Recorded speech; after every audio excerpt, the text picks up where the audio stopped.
Coming up next, tips you don't want to miss. Have you ever felt like you could be a better version of yourself?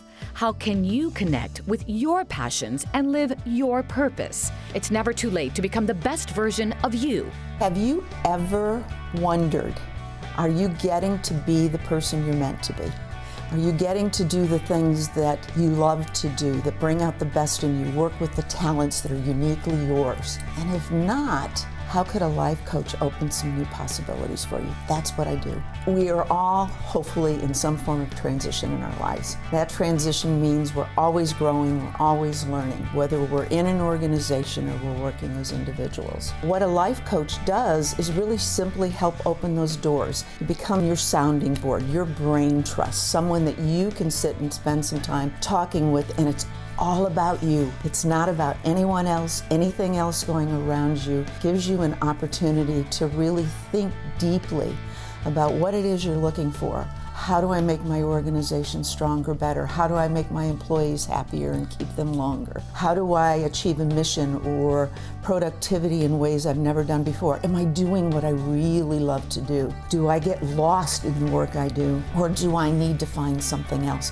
I'm not happy all the time. Is that normal? What should I be doing differently? That's the time with a life coach. It's all about you. You get a chance to focus on you, the things you may be thinking about or haven't even had time to explore or think about. Maybe you didn't even know it was sitting there. And time with the coach begins to explore those and give you opportunities to be you, who you're meant to be in the long run.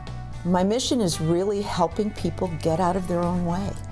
We all know, if we really think hard about who we are, what we want to do, what's holding us back, we know the answers, but life gets in the way, it gets noisy, we hear other things, we have other responsibilities. And so my mission is just to help clear the way, to partner with my clients, to help them see, decide, choose the things they really want to do in their lives. It's the most exciting thing I get to do, to be part of that discovery.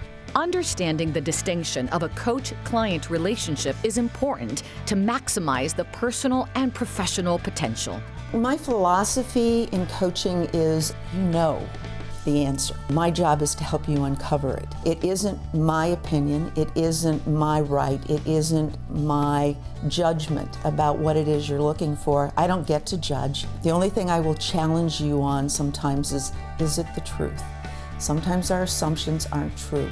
And those are the things that can block us, or our fear can block us. I look for ways to clear those with you so that you can move forward and do what you want to do, to uncover what you want to uncover. Leadership isn't about me, it's not about you, it's not about our egos and satisfying those. It's about the organization, the people who work to make things happen, whether it's a nonprofit organization who has a direct mission or a company that's delivering product and services. It always comes down to the people inside, and as leaders, how do we make certain they have the tools they need, they have a safe space, they're getting to use their skills in the best way possible? Our responsibility is to them. If we do that, we're a good leader.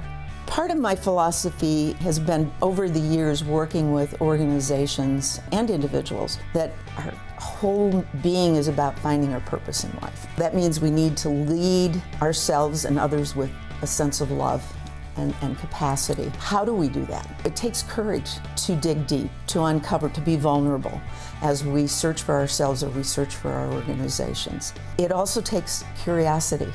I don't know the answer, so I've got to have the courage and the curiosity to go well beyond what I ever thought. And so we use tools that open up all kinds of possibilities. And then it goes down to the idea of creativity. And that creativity is tied around things like design theory, really looking at every option that's out there, being creative, having fun in the discovery and the exploration. And finally, it's making connection, not only with yourself, but with others around you in the life that you want to lead. Those are the things that help us find our purpose and lead with love. It helps you define your space, where you want to be, not where you think you should be.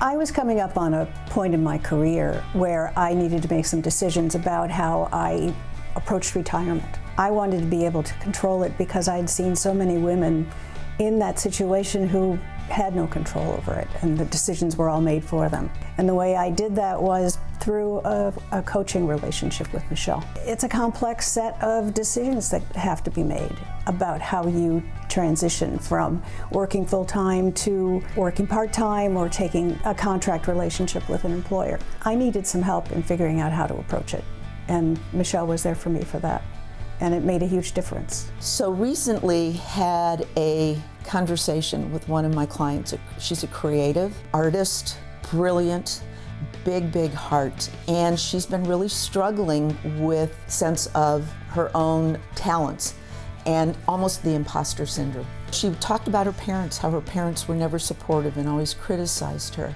And while I'm not a therapist, so I'm not going to go there, with our coaching we look forward, I asked her, imagine herself as her parent sitting on a chair next to her, talking to her. What would she need to hear so that she had confidence and trusted her own talents? And when she did that, it was a chance for her to let go of the things that she had been the voices in her head for so many years, to become who she wanted to be and to really release her creative juices in a way that's just magnificent. And one of the things she taught me, and one of the things she said that was always stuck with me is everyone needs beauty in their life.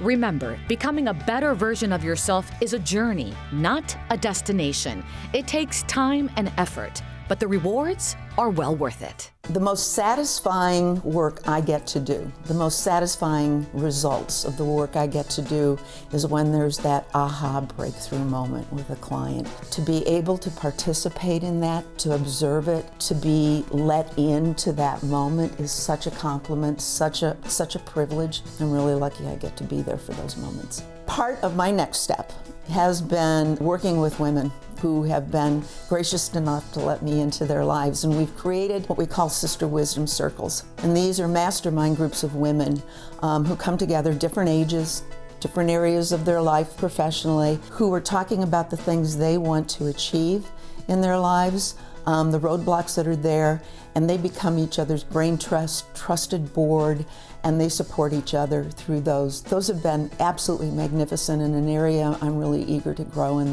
the years to come. As women start to claim and release and enjoy and embrace everything that is so magnificent about our gender.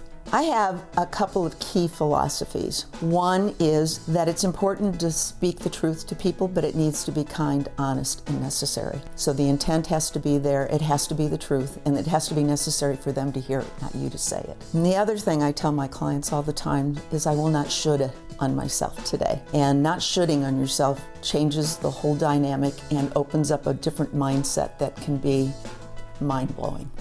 To learn more about Michelle Sherbun, visit the website michellesherbun.com or just go to our website, thebalancingAct.com.